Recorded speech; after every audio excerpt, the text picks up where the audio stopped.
tudo bem com vocês? Agora a gente vai para a nossa segunda aula do módulo Estrutura e Propriedades das Membranas Biológicas. Nessa aula de hoje a gente vai falar mais especificamente sobre as proteínas de membrana. E para a gente começar a falar das proteínas de membrana, é importante a gente citar uma outra característica das membranas biológicas, que é o fato delas terem permeabilidade seletiva. O que significa ter permeabilidade seletiva? Significa que a membrana ela é permeável a apenas algumas moléculas. E a quais moléculas essa membrana pode ser permeável? Então vamos recapitular que a membrana biológica, a membrana plasmática, ela é formada por uma bicamada lipídica. Essa formação de bicamada lipídica permite que parte desses fosfolipídios esteja em contato com o ambiente aquoso. Então, os fosfolipídios, as cabeças dos fosfolipídios que estão aqui presentes na superfície dessa bicamada lipídica, em contato com o ambiente extracelular, são cabeças polares que conseguem interagir com esse ambiente aquoso extracelular. E essa região das cabeças polares dos fosfolipídios em contato com o ambiente intracelular são passíveis de interagir com o ambiente intracelular aquoso, já que eles também têm ali as suas cabeças polares. É razoável de se pensar que apenas moléculas hidrofóbicas consigam atravessar livremente essas membranas. Por quê? Porque moléculas hidrofóbicas conseguem atravessar o interior hidrofóbico da bicamada lipídica de maneira energeticamente favorável. Diferente, por exemplo, de moléculas totalmente polares, moléculas carregadas, com cargas positivas e negativas, e moléculas altamente hidrofílicas, como é o caso da glucose e da sacarose. Então, a permeabilidade seletiva das membranas ela é devida ao fato de que moléculas hidrofóbicas conseguem atravessar a membrana plasmática, porque conseguem atravessar o interior hidrofóbico dessas membranas. Mas a minha pergunta agora para você é a seguinte: e essas moléculas que não conseguem atravessar livremente a bicamada lipídica? Você acha que a glicose, ela normalmente atravessa a membrana plasmática? Você acha que íons, como o potássio, como o sódio, transitam entre o ambiente extracelular e o ambiente intracelular? A resposta é sim.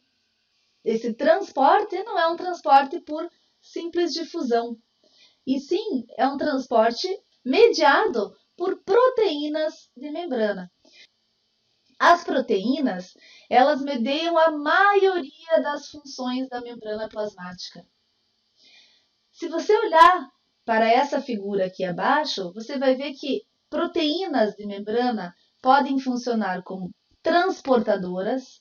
Então, as proteínas de membrana, por exemplo, podem formar canais hidrofílicos no interior dessa bicamada lipídica, permitindo a passagem de moléculas do ambiente extracelular para o citosol e vice-versa.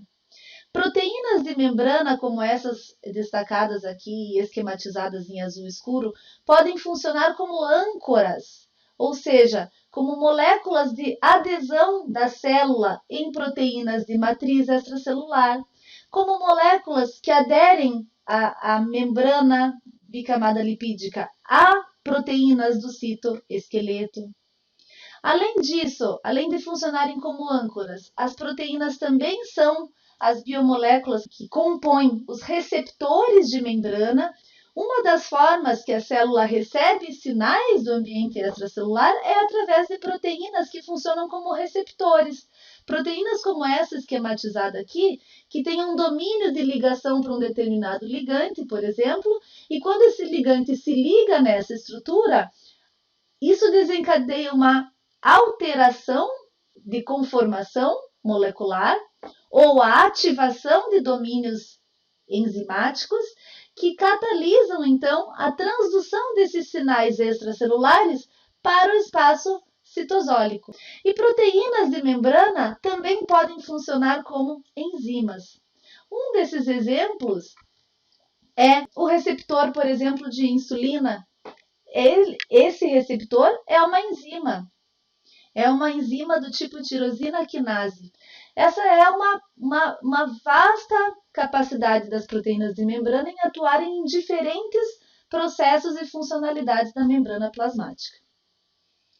Essas proteínas de membrana, elas são classificadas em dois grandes grupos. As proteínas integrais de membrana, que são aquelas proteínas que interagem diretamente com a bicamada lipídica, e as proteínas periféricas de membrana, que são aquelas que não interagem diretamente com a bicamada lipídica, mas que fazem parte da estrutura da membrana plasmática. Se a gente olhar esses exemplos aqui, a gente observa que todas essas proteínas, que eu falei para vocês, elas são proteínas integrais de membrana. Observe que todas elas estão fazendo parte da estrutura dessa bicamada lipídica. A gente tem dois tipos de proteínas integrais de membrana. A gente tem as proteínas chamadas de transmembrana, que são aquelas proteínas que realmente atravessam a bicamada lipídica. Para uma proteína conseguir atravessar a bicamada lipídica, ela tem que ter alguns motivos estruturais que permitem elas a interagirem tanto com as porções hidrofílicas dessa bicamada e com o ambiente extracelular e intracelular, mas ela tem que ter na sua estrutura química uma região que deve ser rica em aminoácidos hidrofóbicos. Uma proteína que é transmembrana, ela deve conter na sua estrutura regiões hidrofóbicas, capazes de interagir com o interior hidrofóbico da bicamada lipídica. A gente vê vários tipos de proteínas transmembrana. A gente vê aquelas que são compostas por apenas uma cadeia capaz de atravessar a bicamada lipídica. A gente vê aquelas proteínas, que tem mais de uma região hidrofóbica, então tem essa aqui, tem uma, tem duas, tem três regiões hidrofóbicas, então as regiões hidrofóbicas vão ficar em contato com o interior hidrofóbico da membrana. Todas essas aqui são exemplos de proteínas transmembrana. Um outro tipo de proteína de membrana integral são as proteínas de membrana que são associadas à bicamada lipídica por meio de âncoras lipídicas, como são essas aqui que eu estou destacando para vocês, ou proteínas que são associadas à membrana apenas de um lado da bicamada lipídica. Isso é diferente das proteínas transmembrana. As transmembrana necessariamente têm um domínio extracelular, um domínio hidrofóbico e um domínio intracelular.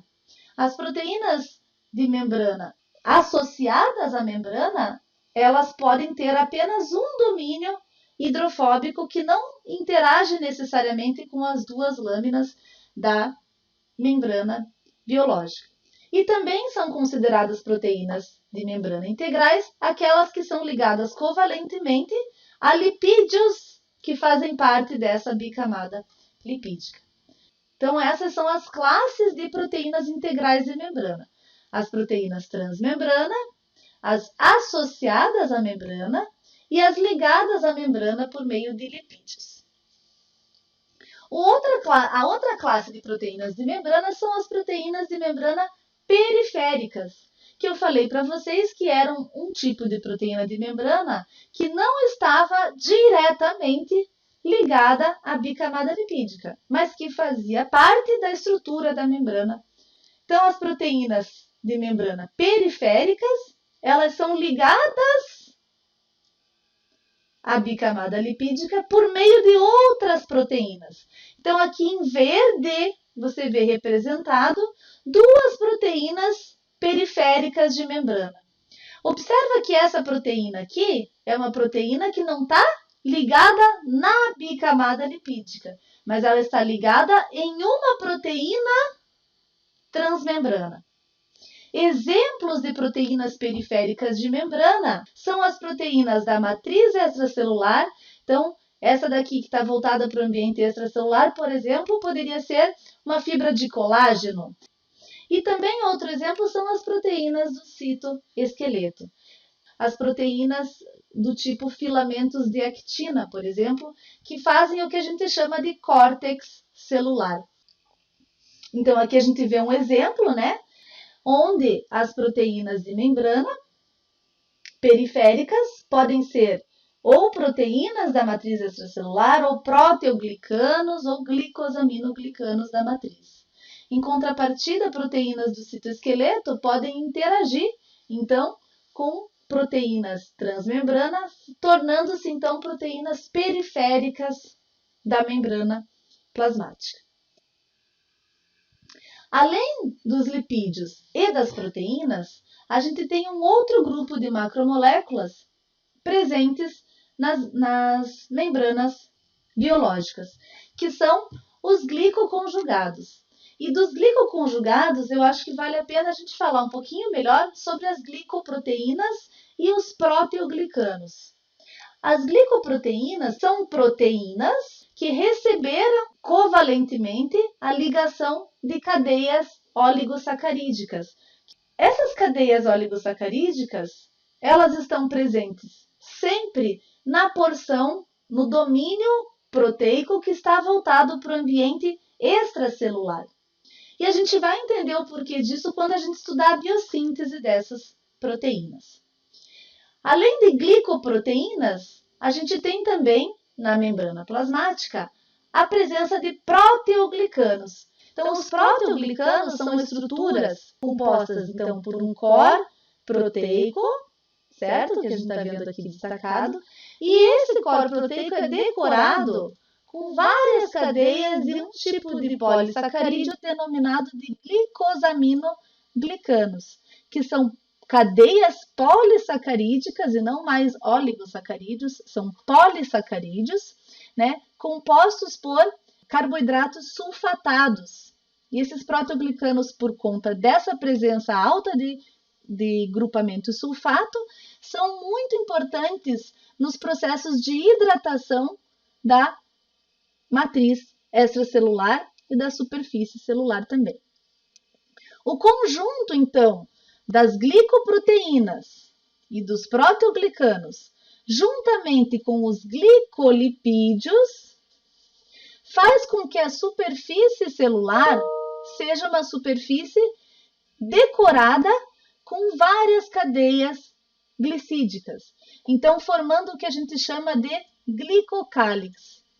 O glicocálix é uma camada de carboidratos presente na superfície externa da membrana plasmática e que está diretamente envolvido com os processos de adesão, sinalização, reconhecimento celular. As proteínas de membrana, elas, assim como os lipídios, também se movimentam na bicamada lipídica. Só que as proteínas de membrana, da mesma forma que os lipídios, elas também têm restrições a esses movimentos. Se você observar nesse GIF, você vai ver que as proteínas estão se movimentando basicamente num movimento lateral. E além dessa movimentação restrita lateralmente, tem outros fatores que podem influenciar na mobilidade da proteína na bicamada lipídica. E aqui a gente está vendo representado 4 desses fatores. Então, quando as proteínas de membrana, que você vê aqui representadas em verde, se associam com proteínas do citoesqueleto presentes lá próximas da membrana plasmática, formando o que a gente chama de córtex celular, isso restringe a mobilidade dessa proteína, restringe essa mobilidade lateral que a gente viu aqui anteriormente no GIF. Além disso, a interação das proteínas de membrana com moléculas da matriz extracelular, né, também fazem com que o movimento dessas proteínas de membrana, as quais estão associadas com a matriz extracelular, fiquem restritos. Além disso, pessoal, a interação célula-célula num tecido se dá através de proteínas de membrana. E quando as proteínas da membrana aqui, proteínas de adesão célula-célula, dessa célula 1, interagem com as proteínas de adesão célula-célula da célula 2, você consegue compreender que essas proteínas ficam com movimento lateral restrito, já que elas estão interagindo entre si. E uma outra forma pela qual a mobilidade de proteínas ela é influenciada é a presença de barreiras de difusão. Esse domínio é diferente desse domínio por conta da presença de proteínas apenas no domínio apical, proteínas essas que não estão presentes no domínio lateral, nem no domínio basal. E por que essas proteínas verdinhas aqui não podem se movimentar lateralmente e vir parar aqui na superfície basal dessa célula? Porque essas células epiteliais têm barreiras de difusão. Essas barreiras, que são junções ocludentes e junções aderentes, fazem uma espécie de cinturão ao redor dessa superfície apical da célula, permitindo então que essas proteínas se movimentem até o local onde tem essas barreiras, que são redes intrincadas de citoesqueleto e proteínas de adesão célula-célula. Com isso, pessoal, eu quero que vocês saiam dessa aula tendo uma imagem da membrana plasmática um pouco diferente daquela que nós tínhamos há muitos anos atrás, de que a bicamada, que a membrana plasmática era uma bicamada lipídica, onde tinham algumas proteínas inseridas. Hoje, o modelo revisado pelo mesmo autor que propôs lá inicialmente o modelo do mosaico fluido, né, o tradicional, o mesmo autor propôs em 2014 esse modelo de mosaico fluido revisado, onde na estrutura da membrana plasmática, ele considera que a membrana, além de ser uma bicamada lipídica, onde estão presentes proteínas integrais, proteínas periféricas, eu tenho também uma série de carboidratos decorando essas proteínas e esses lipídios, e mais do que isso, pessoal, eu tenho determinadas proteínas e determinadas glicoproteínas que estão presentes somente em alguns microdomínios, nas tais das balsas lipídicas que você vê aqui, né? Nessas várias estruturas segregadas aqui na membrana, né? E que são compostas por diferentes proteínas e lipídios ali, né? E que esses microdomínios lipídios são regiões especializadas e que a mobilidade e a fluidez dessa membrana, ela é delimitada pela interação de proteínas de membrana, por exemplo, com o citoesqueleto, que você vê representado aqui por essas fibras. Então, aqui a gente vê filamentos de actina e aqui a gente está vendo um pedaço aqui de um microtúbulo. Então, com isso, a gente trouxe um pouco sobre a estrutura e as propriedades das membranas biológicas, especialmente da membrana plasmática. E é com essa imagem, que é extremamente complexa, e eu sei que você está pensando isso, que eu quero que vocês saiam daqui. Porque é uma membrana dessa forma que está atuando nas nossas células. E é porque ela tem essa complexidade e essa organização funcional que ela consegue fazer mediar tantas funções celulares. Um grande abraço, até a próxima aula. Tchau, tchau!